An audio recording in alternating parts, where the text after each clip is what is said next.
Oh, mais c'est quoi ça? Salut à toi, cher créateur d'émotions, donc j'espère que cette petite intro t'a plu. Donc je pense que tu l'as compris, dans cette vidéo, je vais te donner quelques conseils pour gérer ton stockage. Donc aussi bien quand tu fais tes montages, mais aussi après pour sauvegarder tes projets. Avant ça, laisse-moi juste le temps de me présenter. Donc je m'appelle Mathieu, je suis vidéaste, monteur vidéo, et sur cette chaîne, je t'aide à créer des vidéos plus captivantes pour ton audience. Et aussi du coup, je te donne quelques tutos pour être plus à l'aise sur Final Cut Pro, faire des choses un petit peu sympas. Si c'est un sujet qui t'intéresse, n'hésite pas à t'abonner. Allez, on va rentrer dans le vif du sujet, on passe tout de suite sur l'ordi. Alors pour commencer, je vais te montrer deux choses qu'il faut que tu connaisses absolument si tu ne veux pas saturer ton stockage sans arrêt. Première chose, donc c'est quand tu importes tes données dans ta bibliothèque ou dans un événement particulier. Donc tu appuies sur commande I, donc là tu as cette fenêtre qui s'affiche, et là ici tu as deux options qui s'offrent à toi. Donc tu as copier dans la bibliothèque ou conserver les fichiers à leur place. Donc ça va être super important parce qu'en fait si tu coches copier dans la bibliothèque, Final Cut va faire de nouvelles copies de tes fichiers vidéo. Imaginons que tu aies déjà fait un dossier propre à ta vidéo, donc avec tous tes rushs, mais en fait il va te faire de nouvelles copies. Donc moi je te déconseille de gérer tes fichiers comme ça, mais je te conseille plutôt de faire toi-même la copie dans un dossier dédié et du coup de cocher, donc conserver les fichiers à leur place. Ça va utiliser les dossiers que tu as créés déjà avec tes rushs. Donc ensuite il faut savoir que dès que tu fais une modification, Final Cut va générer donc des fichiers de rendu. Donc imaginons que je veuille enlever ce calque d'effet. Donc là c'est une lutte, donc je l'enlève avec la touche V.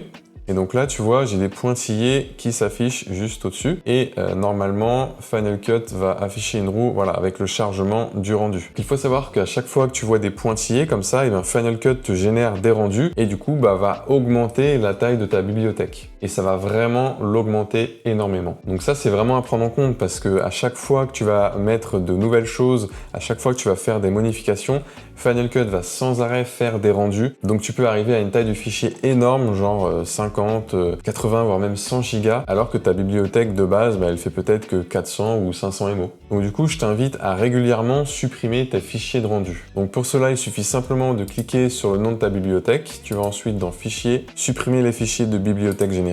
Donc ensuite, tu coches supprimer les fichiers de rendu, tous, et tu peux aussi supprimer le média optimisé et le média proxy. Tu cliques ensuite sur OK, et là, ça va te supprimer tous tes fichiers de rendu. Donc forcément, Final Cut va tout de suite vouloir faire un rendu, mais c'est pas grave parce que ce sera toujours moins que tous les rendus que tu as fait précédemment. Voilà, donc peut-être que tu connaissais déjà ces deux trucs, donc c'est vrai que c'est basique, mais je me devais t'en parler parce qu'il y en a encore qui ne savent pas ça, et c'est vraiment la base pour s'en sortir sur Final Cut. Maintenant, on va parler de sauvegarde. Donc une fois que tu as terminé un projet, que faire pour le sauvegarder? Que faire de tes fichiers une fois que tu as publié ta vidéo? Alors c'est un truc sur lequel je me suis pas mal pris la tête, parce qu'en fait, il y a quelques mois, j'ai eu un gros souci. Moi, à l'époque, je montais sur un SSD externe, donc ça marchait super bien. Mais une fois en plein montage, donc j'ai eu la petite roue de chargement là, que tous les utilisateurs macOS n'espèrent pas avoir. Et donc, j'ai pas été patient et j'ai fait l'énorme erreur de faire un redémarrage forcé, donc en restant appuyé sur le bouton Power du Mac, alors que du coup, mon disque dur tournait.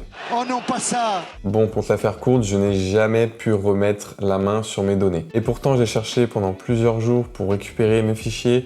Donc j'ai suivi plein de tutos, j'ai même appelé un pote à moi qui travaille dans l'informatique, qui m'a donné quelques conseils, mais ça n'a pas fonctionné. Donc autant te dire que j'avais bien les boules. Du coup, forcément, j'ai remis en question ma façon de faire et je me suis dit qu'il fallait que je change ma façon de sauvegarder mes projets. C'est vrai que de monter sur un SSD externe, donc c'est vraiment la facilité. En plus, j'avais un 2 Tera, tu branches, tu débranches pour transporter, c'est facile et tout. Et le plus gros avantage, c'est que t'as pas besoin de réfléchir sur la gestion de ton SSD interne. Mais du coup, après cette mauvaise expérience, donc j'ai décidé de monter tout simplement sur mon SSD interne, parce qu'en fait, moi, j'ai un 1 Tera, donc franchement, c'est gérable. Ensuite, concernant la sauvegarde de mes projets, j'utilise tout simplement Dropbox. Donc j'utilise la version payante. Cette vidéo n'est pas sponsorisée d'ailleurs, même si j'aimerais bien. En fait, ça fait des années que j'utilise Dropbox, ça fait au moins 6-7 ans je pense. Et jusqu'ici, j'utilisais la version gratuite parce que ça me suffisait. Et en fait, moi ce que j'adore dans Dropbox, c'est l'intégration au Finder. En fait, t'as l'impression que Dropbox fait partie de ton Mac en fait. Et au-delà de ça, moi j'ai pris un stockage de 2 Tera. Et franchement, rapport qualité-prix, je trouve que ça vaut vraiment le coup. Donc du coup, je vais te montrer comment je l'utilise sur le Mac et qu'est-ce que je fais exactement quand j'ai terminé un projet. Alors déjà, première chose, donc je supprime les fichiers de rendu, donc comme tout à l'heure, fichier, supprimer les fichiers de rendu. Donc ça va me permettre vraiment de réduire au maximum la taille de ma bibliothèque. Ensuite, une fois que c'est fait, je viens tout simplement copier le dossier de ma vidéo. Donc tu vois, par exemple, sur la vidéo que j'avais fait sur les exports sur Final Cut, donc à l'intérieur, tu vois, j'ai ma miniature, j'ai quelques illustrations que j'avais fait, j'ai mes rushs, le teaser et bien sûr la bibliothèque. Donc tout simplement, je fais clic droit, copier. Ensuite, je vais donc sur mon Dropbox. Donc là, comme tu peux voir, en fait, j'ai créé tout simplement un dossier backup. Et là, tu vois, il y a déjà toutes mes anciennes vidéos. Et en fait, ce qui est top avec Dropbox, c'est que tu as deux options. Donc soit tu les mets à la fois donc sur le cloud et sur ton SSD interne, ou soit tu peux choisir de le mettre uniquement sur le cloud. Donc là, tu vois, tous les dossiers avec le nuage, en fait, eh bien, je sais que ces dossiers-là sont uniquement sur le cloud.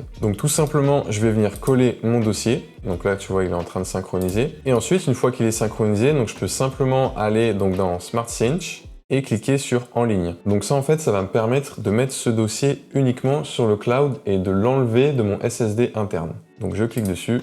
Et du coup, je sais que maintenant, ce dossier sera uniquement sur le cloud. Donc voilà, moi, ce que j'utilise comme solution pour sauvegarder mes projets. Après, tu en as d'autres, comme tout simplement les sauvegarder sur un SSD externe. Donc moi, je ne l'ai pas fait pour des raisons de praticité, tout simplement parce que j'avais pas envie de brancher tout le temps un SSD à mon Mac. En plus, moi, j'ai les Mac M1, mais de 2019 ou de 2020, je sais plus. Mais en tout cas, il n'y a que 2 ports USB Type C. Donc autant te dire qu'ils sont vite utilisés, puisque tout simplement, là, j'ai mon écran externe. Et j'ai aussi branché un petit hub où en fait, je branche en Ethernet pour avoir Internet tout simplement. Ensuite, tu as la solution ultime d'avoir un NAS, Network Attached Storage, anglais LV1, t'inquiète pas. En fait, c'est un serveur de stockage en réseau qui permet de gérer tes sauvegardes comme bon te semble. Mais bon là, c'est vrai que c'est un autre budget. En plus, il faut quand même un minimum de place chez toi pour l'installer. Et honnêtement, j'avais pas envie de me lancer là-dedans pour l'instant, mais pourquoi pas, l'avenir, pourquoi pas. Voilà, je pense que j'ai fait le tour sur tout ce que j'avais à te dire sur la gestion de ton stockage. Donc si cette vidéo t'a plu, n'hésite pas à m'éclater ce pouce bleu. Tu peux me dire en commentaire, donc toi, comment tu gères ton stockage actuellement. Ça m'intéresse. Allez, je te dis à la semaine prochaine pour une nouvelle vidéo. Salut!